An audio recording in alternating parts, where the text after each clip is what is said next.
When you find a franchise quarterback, you'll know. There's no ifs, ands, or buts about it. There's no doubt about this guy being the best option for your team long term.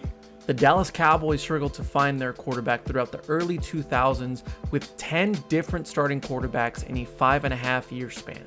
A post-90s Troy Aikman, Vinny Testaverde, and Drew Bledsoe were among the names to fill that list, and they all seemed like temporary band-aids until Jerry Jones found the future. Who knew the future would be an undrafted free agent from Eastern Illinois? After not taking a snap in a regular season in his first 2 years in the league, Tony Romo finally got his chance in Week 5 of the 2006 season against the Houston Texans.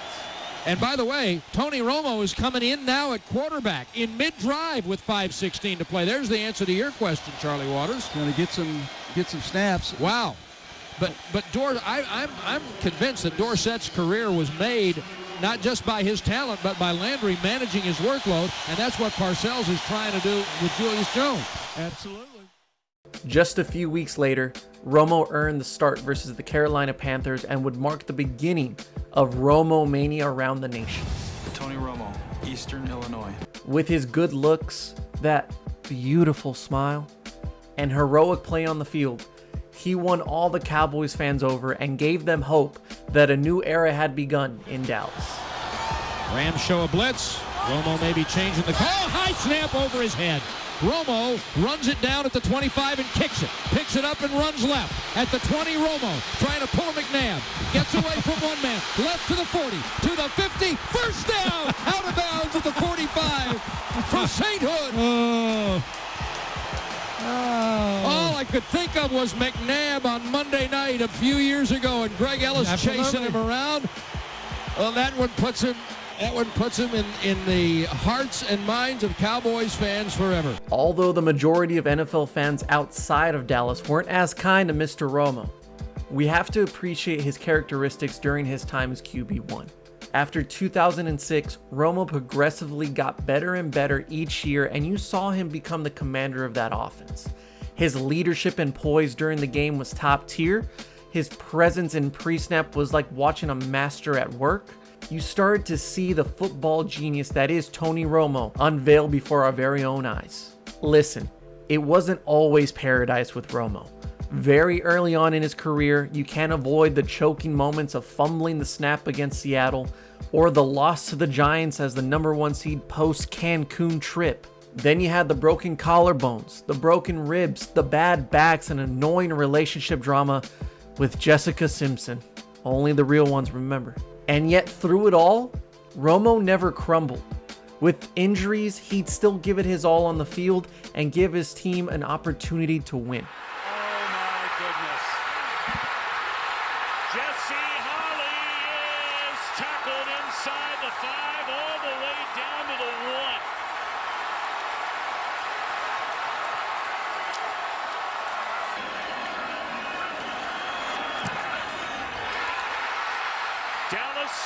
Rallies from 10 back in the fourth quarter.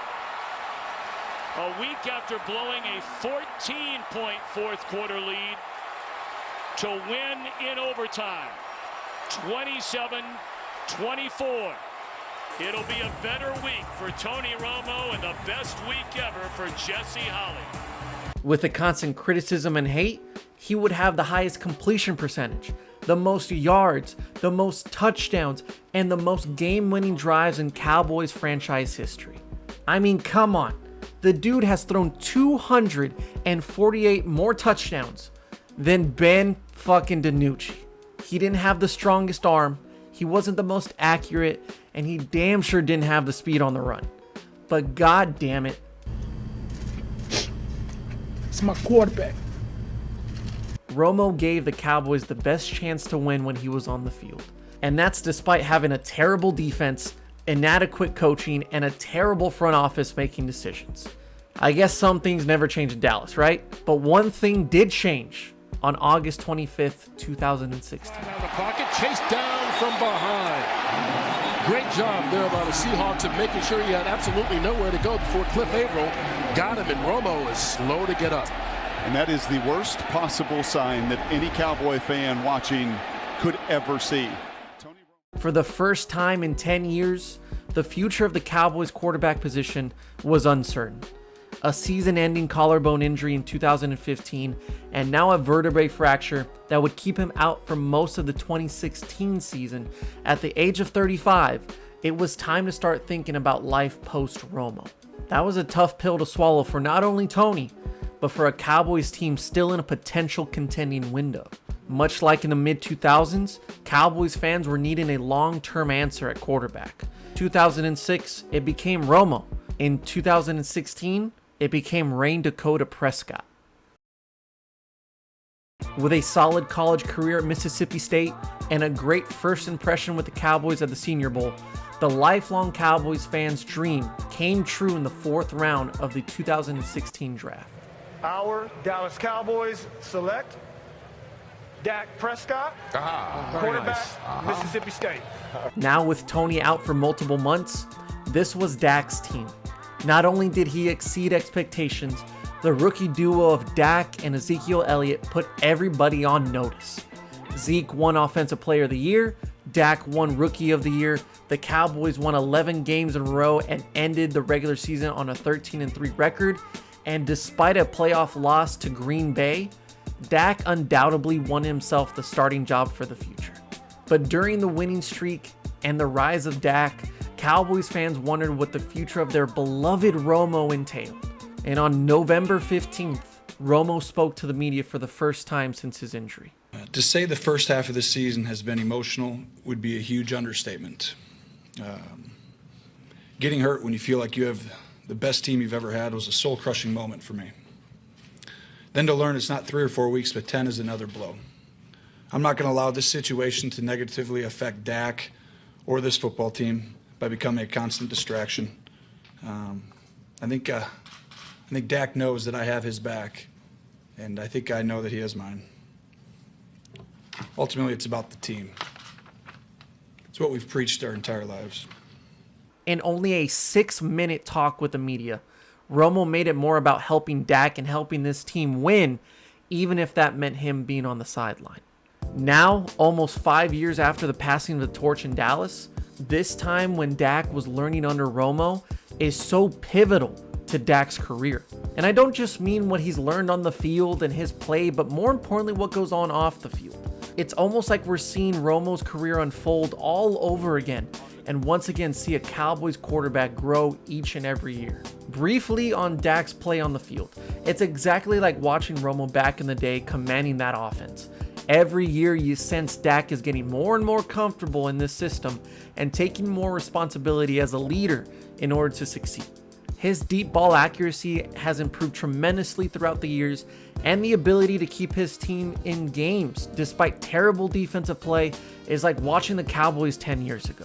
What I love about Dak and what I loved about Romo was striving through adversity, whatever the situation may be. Like I said earlier, Romo had the constant pressure of the face of the Cowboys with criticism, he had severe injuries, and he had to play at a high level at all times. Dak not only has that same pressure and criticism, but also is very open about his struggles with mental health. His mother passed away from cancer when he was at Mississippi State. His brother passed away last year from suicide, and he suffered a horrific ankle injury that kept him out of the rest of the 2020 season when it felt like he was playing his best football, all while battling depression. Yet, he hasn't fallen. This well-spoken, unselfish face of the franchise cares about being the best leader, the best teammate, and the best human being he can be. You see, football is a meritocracy. You aren't handed anything. You earn everything, every single day, over and over again. You have to prove it. A great example of this is Dak Prescott and what he's done. He's earned the right to be our quarterback. Dak will always give it his all on the field in order to help his team win, even through injuries, even through bad times. The same way number 9 did back in the day. Is that I was that kid once. Stepping in, having to prove yourself. I remember the feeling like it was yesterday. And if I remember one thing from back then, it's the people that helped me along when I was young. And if I can be that to Dak, I've tried to be and I will be going forward. So it doesn't matter if you weren't highly recruited at a high school, didn't go to the biggest college football program, never thought you would get your opportunity in the NFL once you did make it. What matters is that you make the most out of it when that opportunity does come around. And through all the bumps in the road, you only become a better football player and role model. You become the face of the Dallas Cowboys, whether it's number 9 or number 4.